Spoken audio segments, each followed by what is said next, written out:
He was once Australia's most wanted man, but tonight Hakan Ayik is behind bars in a Turkish prison. Ayik, accused of operating a global drug empire, was dramatically arrested in Istanbul after hiding out for over a decade since fleeing Sydney. Known for being slick, arrogant, and a master at disappearing, it took more than 10 years to finally bring him to justice. But this wasn't just any criminal. Hakan Ayik was the mastermind behind a drug syndicate responsible for smuggling massive amounts of illicit substances into Australia. He earned the nickname the Facebook Gangster for his strange habit of taunting police on social media, flaunting his wealth and freedom online while remaining at large. Let's rewind. Ayik didn't start out as a hardened criminal. He was intelligent, strategic, and ambitious, more like a character out of a crime thriller than a typical thug. Through calculated moves and connections, he climbed the ranks of Australia's criminal underworld and eventually built one of the most powerful drug cartels in the world. When the heat got too intense in Australia, he didn't disappear into some quiet, rural hideout. Instead, he relocated his entire operation to Istanbul, Turkey, a bustling city where he could blend in while living a luxurious life. From behind the glamorous walls of the King's Cross Hotel, Ayik ran his empire believing he was untouchable, but his arrogance got the better of him. Over time, he got careless. He left behind digital breadcrumbs that led investigators straight to him. Ayik's rise to power truly began in 2008, when authorities linked him to a record-setting drug bust at Jandakot Airport near Perth. A small aircraft was intercepted with over $7 million worth of meth and ecstasy. It was the largest drug seizure in Western Australian history, and Ayik was connected to it. At that time, Ayik was just an emerging figure in organized crime. Middle Eastern in appearance, some suspected ties to various ethnic crime groups. But he set himself apart, not through violence, but through business acumen. He focused on building partnerships and infrastructure. His smartest move, aligning with the Chinese Triads, one of the most secretive and powerful global crime organizations. That alliance gave him an endless supply of drugs and opened the door to dominate the Australian market. He also collaborated with Daxa Guru, an enforcer for the notorious Kara gang. Together they built an international operation that was nearly impossible to dismantle. By 2010, federal agencies were convinced that Ayik was behind a significant portion of Australia's drug influx. But catching him wasn't easy. He was elusive, and just when authorities thought they had him, he vanished, relocating overseas and becoming virtually untouchable. In Turkey, Ayik didn't live like a fugitive. He lived like royalty. He drove expensive cars, flew private, and enjoyed luxury holidays. But the thing about living large is that it attracts attention. Ayik became increasingly careless. He didn't try to stay off the radar. In fact, he did the opposite.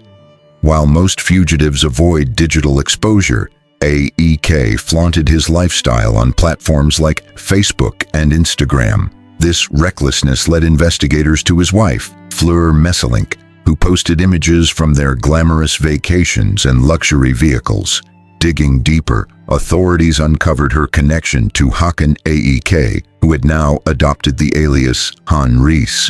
Despite the new identity, photos, videos, and even wedding images placed him in Istanbul. Surveillance footage later confirmed his presence at the very hotel he was using as his base of operations.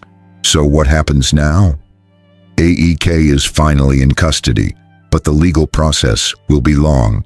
Yet, with growing evidence and international cooperation, his criminal empire is facing intense pressure. Before we explore how authorities are dismantling the cartel, it's essential to understand what exactly Ayik built.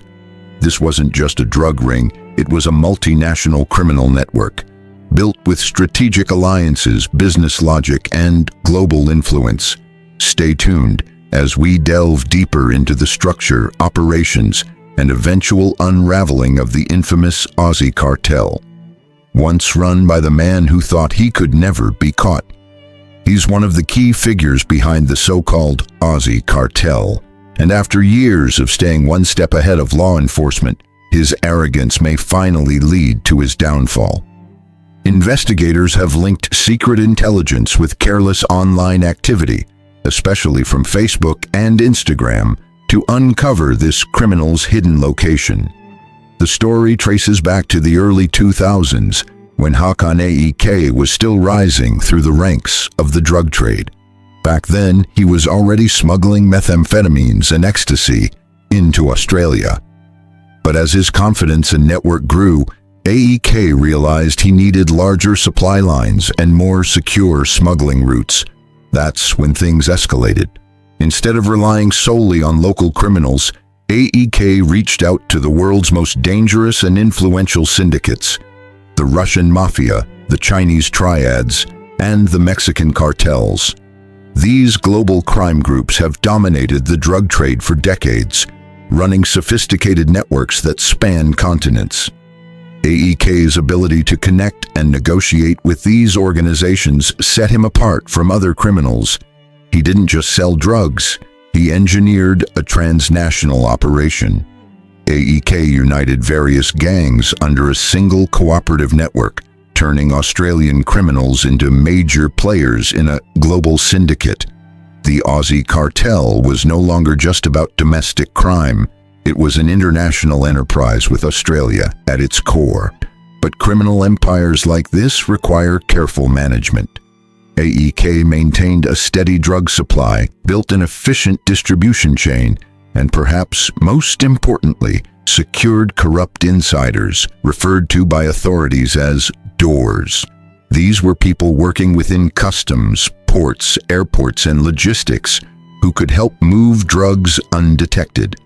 They were essential to ensuring the smooth passage of shipments, even as law enforcement closed in. And drugs weren't the only product. Ayik's network was also involved in money laundering, illegal gambling, and even human trafficking. The cartel's operations were so streamlined and professional that they practically ran themselves. But there was one major obstacle: law enforcement. Australian authorities had long suspected Ayik of being a central figure in the country's drug trade.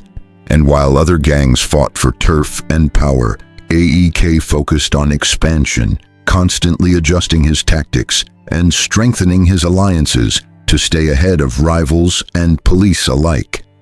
At its height, the Aussie cartel was believed to be responsible for a third of all drug imports into Australia. With such a massive share of the market, their profits were enormous, billions of dollars. This kind of wealth buys power, influence, and silence.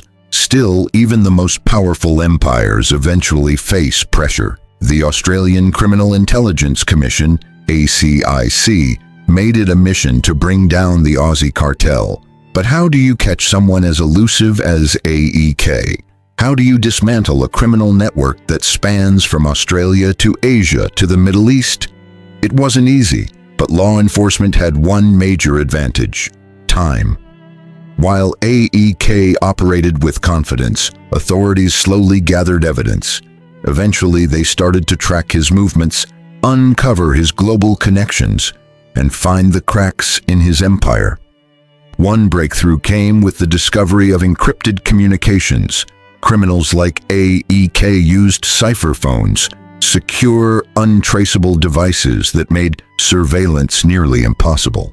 These phones became the preferred method of communication in the underworld, allowing Ayik to operate without fear of interception. But authorities began to develop methods to analyze and infiltrate these systems, chipping away at the cartel's security. The chase became global. Multiple international law enforcement agencies joined the effort. They monitored financial transactions, analyzed online behavior, and followed digital trails left behind by Ayik and his associates. Despite his enormous resources and criminal ingenuity, The pressure continued to build. By now, authorities believe AEK's empire is crumbling. The once flawless operation is facing setbacks, betrayal, and increased scrutiny. The very arrogance that kept him in the spotlight is now exposing him. Back in 2008 to 2009, AEK was just an ambitious young man with ties to some of the most dangerous groups in the region. Today, he's the target of an international manhunt. The difference? Now the world knows exactly what he's built and how dangerous it truly is. The investigation isn't over, but as global law enforcement agencies close in, it's becoming clearer by the day. Justice is catching up to Hakan Ayik,